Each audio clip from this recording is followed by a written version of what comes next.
DC নিয়োগ নিয়ে এই বিতর্ক যেন থামছেই না, ঘুরে ফিরেই আমাকে বারবার এই বিষয়টা সামনে নিয়ে আসতে হচ্ছে। কারণ একজন সচিবালয় বিটের, প্রশাসন বিটের একজন দীর্ঘদিনের সাংবাদিক হিসাবে আমার স্বচক্ষে অনেক কিছু দেখার সুযোগ হয়েছে। সেই জন্য আমার মধ্যে আফসোসটাও অনেক বেশি। আজ থেকে 25-30 বছর ধরেই আমরা যে ধরনের প্রশাসন স্বপ্ন দেখে আসছি তা অদ্যাবধি বাস্তবায়িত হয়নি। একটা কথা আমরা আপনাদের বলতে পারি, দেখেন, পদোন্নতি দেওয়ার জন্য পদোন্নতি বিধিমালা আছে, নিয়োগ বদলি পদোন্নতি নীতিমালা আছে, বিধিমালা আছে। এই যে ডিসি নিয়োগ নিয়ে বিতর্ক হচ্ছে, এটারও কিন্তু একটা পদ্ধতি আছে যে ডিসি কারা হবেন, তাদের মাঠ পর্যায়ে মিনিমাম কত বছর দায়িত্ব পালন করতে হবে, চাকরি সন্তোষজনক তো থাকতেই হবে, সেগুলো তো এসিআর ভালো, চাকরি সন্তোষজনক, এগুলো তো আছেই। এডিসি হিসাবে অথবা ইউনো হিসাবে তাকে ফিল্ডে দায়িত্ব পালন করতে হবে, তার একটা সময় দেওয়া আছে যে কমপক্ষে এতদিন তাকে মাঠ প্রশাসনে দায়িত্ব পালন করার তার অভিজ্ঞতা থাকা লাগবে। এরপরে যে আপনার ডিসি নিয়োগের জন্য ডিসি ফিট লিস্ট করা হয়, ডিসি ফিট লিস্টে পরীক্ষা হয়। পরীক্ষা মানে এক ধরনের সরাসরি মৌখিক পরীক্ষা হয়, সাক্ষাৎকার নেওয়া হয়। তো সেখানে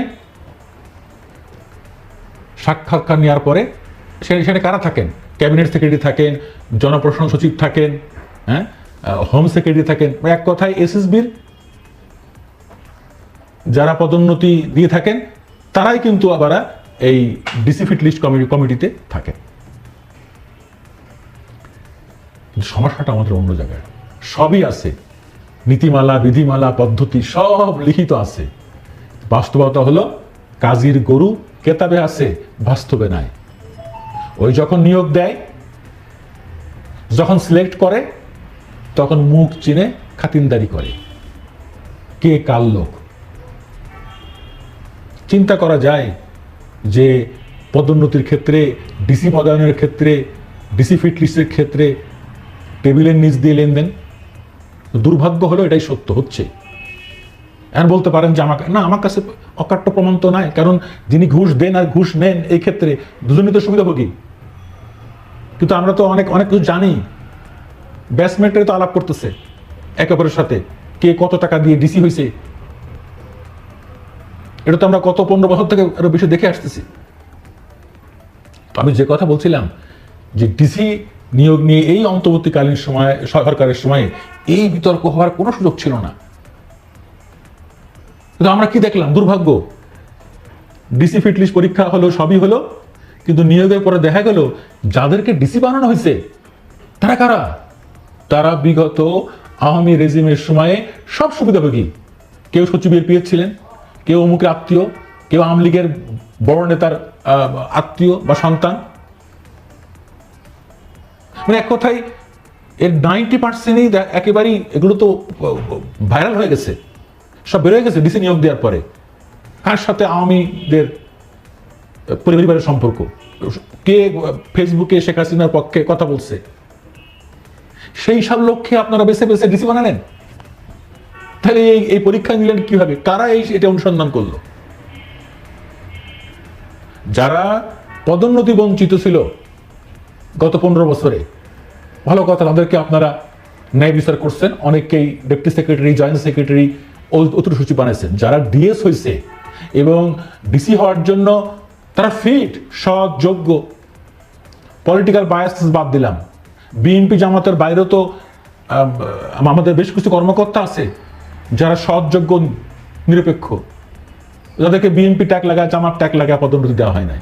কিন্তু আমরা তো চিনি যে কারা প্রফেশনাল, কারা প্রফেশনাল না। এ দুর্ভাগ্য, আপনারা ডিসি নিয়োগ দিলেন বেছে বেছে দুর্নীতিবাজদের। এটা কারা করলো? আমি একদম বিস্মিত হয়ে গেলাম। এটা তো অস্বাভাবিক ঘটনা, যে কারণে এটা আউটবাস্ট হয়েছে বড় আকারে, যে ধরনের হাতাহাতি হয়েছে, ঘেরাও হয়েছে, এটা কোনোভাবেই একটা ক্যাডার কর্মকর্তাদের সঙ্গে যায় না আচরণগুলো, কিন্তু তারা এটা করছে আবেগের বশবর্তী হয়ে, ক্ষোভে করছে। একটা পর্যায়ে আপনারা 8 জন ডিসির নিয়োগ আদেশ বাতিল করছেন। তা আমার প্রশ্ন, 8 জন বাতিল হবে কেন? পুরো তালিকাটাই তো বিতর্কিত, ডিসি নিয়োগের পুরো তালিকায় বিতর্কিত। আরে যারা আওয়ামী লীগের সরকারের আমলে সচিবের পিএস ছিলেন, তারা কি? তাদের মোস্ট অফ দেন হলো আপনার আওয়ামী রেজিমের সুবিধাভোগী এবং সমর্থক। তাদের বিরুদ্ধে সুনির্দিষ্ট দুর্নীতির অভিযোগ আছে। সিনিয়র কর্মকর্তা বলতেছেন, আরে আওয়ামী লীগের কর্মকর্তাই তো আমাকে বলছেন, আরে ভাই ওরে তো যখন ইউনো ছিল, ও যখন এসিল্যান্ড ছিল, ওর বিরুদ্ধে ডিপি হয়েছিল, ও দুর্নীতি করছে। বুঝলাম যে এই সরকার, অন্তর্বর্তীকালীন সরকার, এরা বেছে বেছে ভালো ডিসি নিয়োগ দিবেন, কিন্তু এটা কি হাল? কারা এটা পিছনে নাটের গুরু? এই জন্য আমি একটা ভিডিওতে বলেছি, বিপ্লবী সরকারের কতগুলো ক্যারেক্টার থাকে। বিপ্লবী সরকারকে বিপ্লবের রক্তক্ষয়ী বিপ্লবের মাধ্যমে এই সরকার প্রতিষ্ঠিত হয়েছে, কিন্তু বিপ্লব কিন্তু বন্ধ হয় নাই। বিপ্লবী সরকারের পরে কিছু এক্সারসাইজ করতে হয়।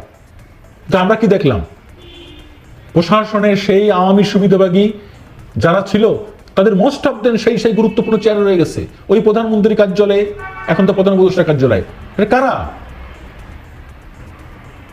যারা 111-এর বেনিফিশিয়ারি, তারা এখনো বহাল, তাদেরকে নিয়োগ দেওয়া হয়েছে।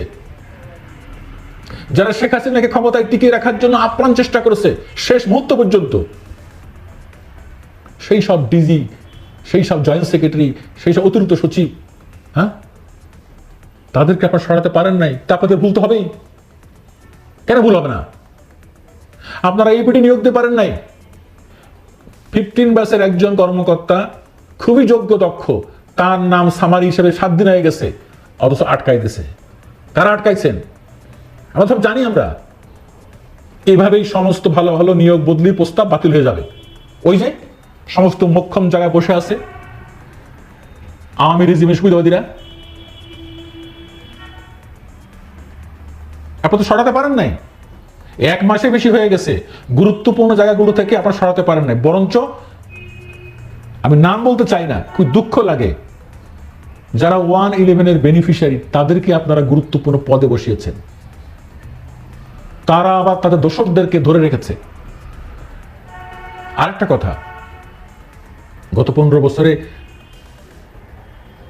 আওয়ামীপন্থী কর্মকর্তারা পয়সা কামাইছে না 2 হাতে?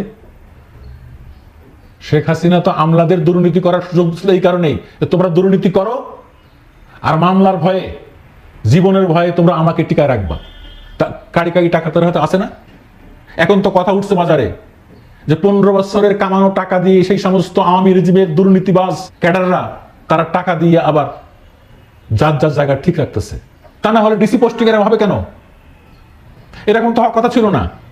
দুর্নীতিবাজ আমলারা ডিসি হয় কিভাবে? এটা নিয়ে তদন্ত হওয়া দরকার, তদন্ত হওয়া দরকার।